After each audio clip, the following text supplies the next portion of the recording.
Bagaimana cara menghilangkan gelisah di hati di saat kita merasa gelisah? Bukan kita, Anda yang gelisah. Saya tidak ikutan.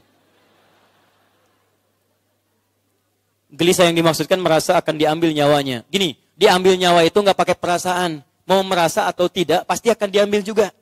Karena setiap yang bernyawa pasti akan wafat. Quran surah 3 ayat 185. Kullu nafsin dha'iqatul maut. Setiap yang bernafas pasti akan menghadapi maut. Maut itu berpisahnya roh dengan diri kita, dengan fisik. Siapa yang mengambil maut? Namanya malakul maut. Quran surah 32 ayat ke-11, paling kanan sebelah bawah. Qul yatawaffakum malakul mautil ladzi wukkila bikum. Katakan pada setiap yang bernyawa, kami akan utus malakul maut, malaikat maut untuk mewafatkan kalian.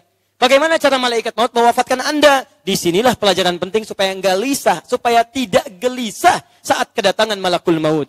Karena sifat malakul maut, pertama, dia tidak mengabarkan kapan waktunya tiba. Yang kedua, teman-teman sekalian, dia tidak pilih-pilih. Ustaz Adi sedang ceramah, saya datang kepada jamaah dulu. Tidak. Kalau sudah waktunya Ustaz, tidak ada yang lain. Nah, bagaimana caranya? Caranya adalah rumusnya di Quran surah ke-89 ayat 27 sampai dengan ayat 30-nya.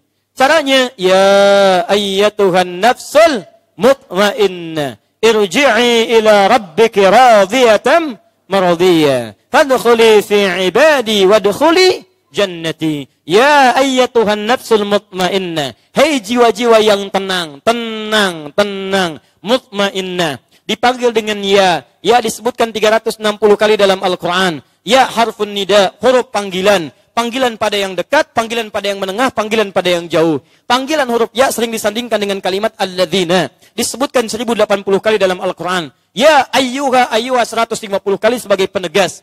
Alladzina pada semua golongan. Hei semua golongan manusia. Hei semua golongan manusia. Baik yang dekat dengan Allah, yang jauh dengan Allah, yang menengah hubungannya, kalian semua akan wafat. Kalau kalian wafatnya ingin enak, mutmain, harus tenang. Bagaimana cara tenang? Kalimat tenang di Quran disandingkan dengan zikir. Ala bizikrillahi tatmainnul qulub. Dikala hati Anda ingin dipanggil tenang, Anda harus rajin zikir. Apa itu zikir? Salat itu zikir. Quran surah 20 ayat 14. Kalimat thayyibah ba'da salat itu zikir. Quran surah ke-4 ayat 103. Doa itu zikir. Quran surah ke-7 ayat 205. Baca Quran itu zikir. Quran surah 15 ayat ke-9. Menghafal Quran itu zikir. Quran surah ke-54 ayat 17, ayat 22, ayat 32, ayat ke-40.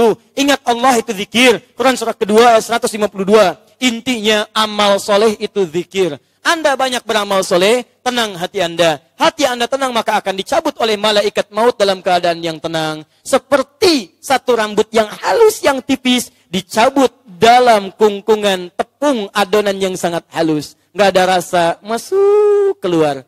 Tenang. Ada yang diambil sedang senyum, meninggal.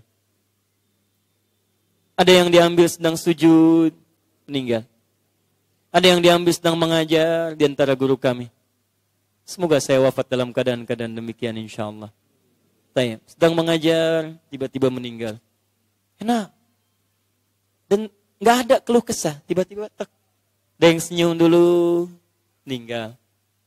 Ada yang ahli masjid, Pak Marbuat. Itu saya kisahkan. Di mana logikanya? Ada orang Qatar datang ke wilayah satu daerah, saya nggak perlu sebutkan daerah. Masjidnya masih ada sampai sekarang. Saya masih sholat di dalamnya. Bertemu dengan seorang bapak tua. Saya ingin bangun masjid di sini, bapak yang rawatnya. Kok tiba orang Qatar datang ke satu kampung, minta bapak itu yang rawat. Bangun masjid dirawat. Bagaimana Allah memuliakannya? Bulan Ramadan, Jumat yang keempat. Setelah merawat masjid, nungguin buka di masjid rebahan. Merem-melek, meninggal. Masya Allah. Antum sedang merem-melek, belum meninggal juga. Masya Allah. Amal. Saudara saya, Ustaz Ahmad Muzammil, Masya Allah. Dulu saya mengasuh pesantren di Al-Hikmah ini. Al-Hikmah kami untuk hafalan Quran, Al-Hikmah beliau untuk tahsin Al-Quran. Ustaz Ahmad Muzammil, beda 7 tahun usianya dengan saya. Dulu saya 32, beliau 39.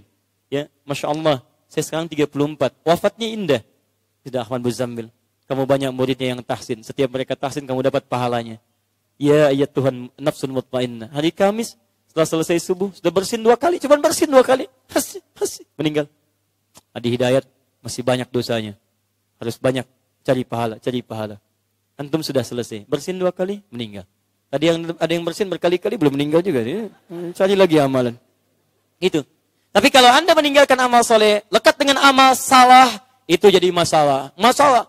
Quran surah 18, Quran surah ke-8 ayat ke-50.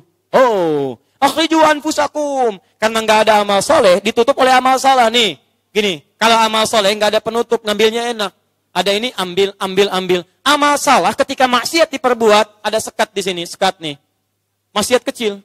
Maksiat makin banyak, sekatnya nambah begini. Maksiat makin banyak, sekatnya lebih keras. Makanya ketika mau dicabut nyawanya, sekatnya harus dihancurkan dulu, dipukulin sama malaikat. Pukul. Keluar. Kenapa nggak mau keluar juga? Keluar. Makanya susah, ada yang ngamuk, ada yang pukul, ada yang segalanya, ada yang macam-macam. Itu belum meninggal. Begitu meninggal, ada yang dibakar lagi, peletak, gitu kan? Luar biasa. Itu sebelum meninggal, pukulin, keluar, akhriju anfusakum. Susah banget sih ini.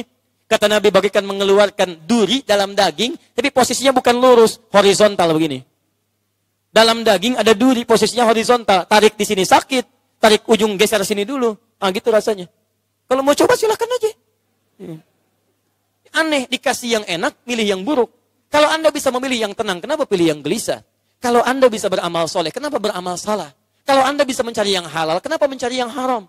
Kalau Anda tidak mampu berlomba dengan orang soleh meningkatkan ketakwaan, maka berlombalah dengan para pendosa untuk bertobat dan beristighfar pada Allah Subhanahu wa taala.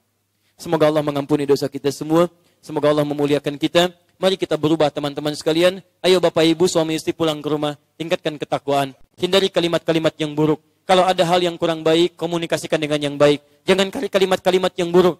Kata-kata mudah mengucapkan kata-kata buruk, sesat, cerai, macam-macam itu berbahaya. Cari solusi yang terbaik dalam kebaikan-kebaikan. Ya, ibu tingkatkan ketakwaan. Yuk, yang belum berjilbab, kenakan jilbab. Jangan sampai tunggu meninggal baru dijilbabin. Tolong jangan bikin malaikat heran ya. Jangan bikin malaikat heran. Karena perempuan tuh kalau meninggal, tambahan 1 kain kafannya untuk kerudung. Saya mohon, jangan bikin malaikat heran melihat ibu. Kamu siapa? Kau udah meninggal pakai kerudung? Jelas ya? Coba main-main lah melihat foto-foto jenazah perempuan yang dikerudungi. Jangan sampai dalam keadaan demikian baru kemudian dipakaikan kerudung. Tapi juga jangan mencela yang sudah berkerudung, doakan yang belum berkerudung. Jangan dicela, ajak dengan kebaikan. Kata Nabi, kirimkan dia pakaian. Pernah ada seorang perempuan, Bu, pengen ikutan Idul Fitri. Kan Idul Fitri keluar, yang haid yang tidak keluar. Kemudian kata Nabi, tolong yang punya jilbab, pinjamkan yang tidak berjilbab dan pakaikan ia. Itu dakwah yang bagus. Anda ingin mengajak teman Anda berjilbab, jangan banyak dituntut. Bikinin status. Jangan kayak yang sono ya. Jangan kayak, Anda kirimkan jilbab ke dia. Arti, saya tuh sayang sama kamu. Saya ingin berpisah, tidak ingin berpisah dengan kamu di surga. Saya tiap malam bangun, sujud, minta sama Allah supaya kita disatukan di surga. Saya nggak bisa ngasih apa-apa kecuali jilbab ini. Mudah-mudahan kita bisa bersama di surga dengan jilbab ini insya Allah. Kasihkan. Kemudian doakan lagi. Masya Allah. Begitu dia pakai, kamu cantik banget. Demi Allah saya katakan, gak sama kayak yang dulu, lebih cantik yang sekarang. Angkat lagi, yuk semakin cantik kalau kita ke masjid, ajak ibadah. Antum juga sama teman-teman, ajak teman-teman ke masjid. Akhi, saya gak ingin dipisahkan lalu di akhirat. Saya ingin kita bersama-sama dipanggil lewat pintu masjid, lewat pintu sholat. Ayo kita masuki surga seperti kita datang ke lapangan tenis bersama-sama. Kita datang ke lapang golf bersama-sama. Kita ketuk pintu surga seperti kita ketuk pintu untuk latihan golf, untuk latihan tenis dan sebagainya. Ajak dia. Itu luar biasa. Masya Allah ketika datang ke masjid, Masya Allah akhi, antum ganteng amat. Si amat aja gak ganteng, luar biasa. Udah ya, kita cukupkan dulu, kita ajak semuanya dalam kebaikan.